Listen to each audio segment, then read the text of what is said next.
Here is what your ECR or Enhanced Classroom platform looks like.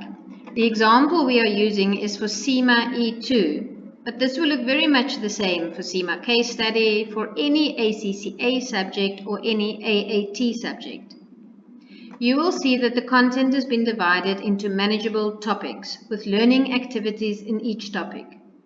The introduction has an overview of the subject, and topics 2 to 11 is where the subject content lives. In block 13 you find your online knowledge tests, akin to progress tests, and your final practice exam, your final mock exam lives here. Let us open up one of the topics and see what's inside. Here you find a section with tuition material. This is where your recorded lectures live, and a section with practice questions. Under the tuition section, you will find the pre-recorded lectures and summary lectures. The summary lectures are ideal for those pre-exam weeks when you do your revision.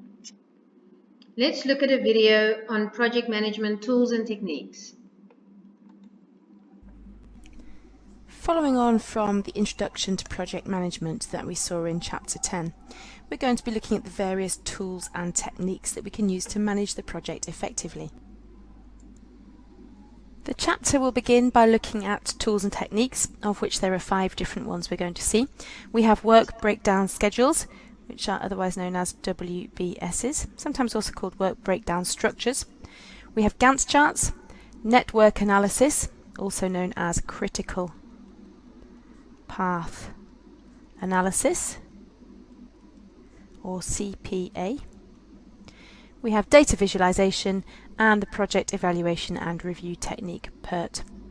We will then look at project risk management tools, so we will identify the sources and the types of risk, as well as considering scenario planning. Left, so let's just have a look at this on the diagram. We can see that the project is going to take 12 days to complete. So if we work back, we can see that the final activity, activity G, takes 3 days. So the earliest and latest event time for the previous activity to start and finish is 9 days. In other words, 12 minus 3. This gives you a good idea of what a recorded lecture looks like. To take you back, this is where your online knowledge test lives. There's sometimes 5, sometimes 7 knowledge tests, and this is where your final practice mock lives.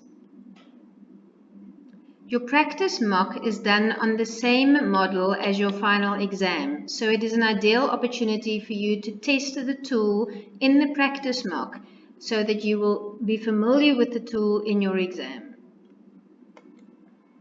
We hope you enjoy your online lectures and question practice. Remember to study a little bit every day instead of cramming everything right before the exam. Let us know how it goes.